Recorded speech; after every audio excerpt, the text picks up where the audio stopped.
అంటే చంద్రబాబు నాయుడు పోతే లోకేష్ పోతే దేవాన్స్ అవుతాడా అంటే 100% పవన్ కళ్యాణ్ గారి చరిస్మా మీదే ఇవాళ చంద్రబాబు నాయుడు గారు సీఎం అయ్యారు. నెక్స్ట్ సీఎం ఎవరు అవుతారని మీరు అనుకుంటున్నారు? పవన్ కళ్యాణ్ గారు ఎందుకు? 100%. ఎందుకంటే కూటమి కట్టి ఫస్ట్ సీఎం చంద్రబాబు నాయుడు గారిని చేశారు. సెకండ్ టర్మ్లో పవన్ కళ్యాణ్ గారికి ఒక 2.5 సంవత్సరాలు ఇస్తేనే ఖచ్చితంగా గెలుపు అనేది జరుగుతుంది. లేకపోతే సీఎం వేరే వాళ్ళకి వెళ్ళిపోతుంది. ఇది మాత్రం 100% గుర్తుంచుకోండి. అది తెలుగుదేశం పార్టీ అయినా బీజేపీ పార్టీ అయినా గుర్తుపెట్టుకోవాల్సింది ఏంటంటే పవన్ కళ్యాణ్ గారికి మీరు ప్రాధాన్యత ఇవ్వనట్లయితే నెక్స్ట్ 2029లో పవన్ కళ్యాణ్ గారికి కనీసం ఉమ్మడి అభ్యర్థిగా ఉన్నప్పుడు కనీసం 2.5 సంవత్సరాలైనా సీఎం అభ్యర్థిగా మీరు ప్రకటించకుండా ఎలక్షన్లోకి వెళ్ళినట్లయితే 100% మీరు ఓడిపోతారు.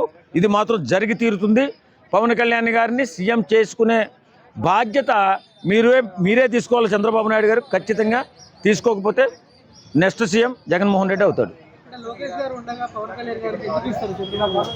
లోకేష్ ఒకసారి చంద్రబాబు నాయుడు ఒకసారి సీఎం అవుతూనే ఉంటారేంటి? ఇంకా పక్క వాళ్ళకి ఇవ్వనా?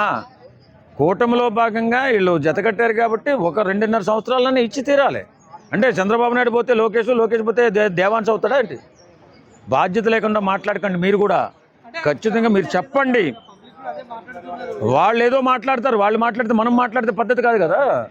ఈవేళ నిజం చెప్పాలంటే 100% పవన్ కళ్యాణ్ గారి చరిస్మా మీదే ఈవేళ చంద్రబాబు నాయుడు గారు సీఎం అయ్యారు. ఆయన్ని జైల్లో వేసినప్పుడు ఎవడొచ్చాడండి? ఎవడన్నా కనీసం తెలుగుదేశం వాడు వచ్చాడా? బీజేపీ వాడు వచ్చాడా?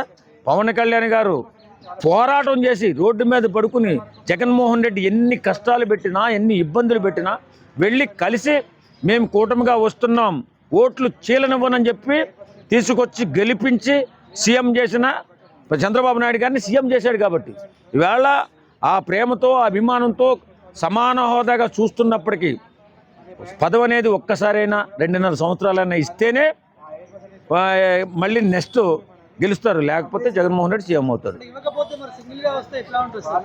సింగిల్గా వస్తే జగన్మోహన్ రెడ్డి 100%. ఎందుకంటే ఎందుకు ఉండదండి? ఎంతో కొంత తక్కువ సీట్లన్నా వస్తాయి.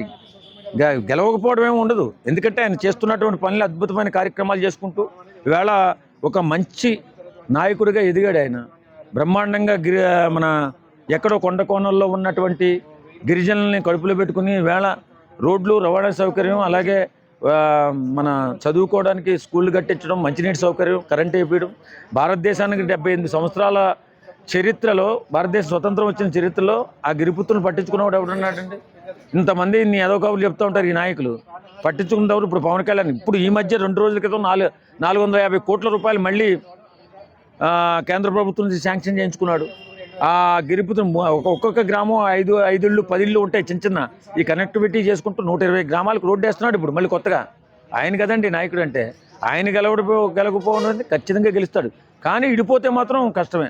ఎందుకంటే జగన్మోహన్ రెడ్డి అనే వ్యక్తి ఆయనకి ఓటింగ్ ఉంది, తర్వాత ఆయన డబ్బులు కూడా ఖర్చు పెట్టుకోగలుగుతాడు. కాబట్టి వీళ్ళు విడిపోతే జగన్మోహన్ రెడ్డి సీఎం రాసి పెట్టుకోండి.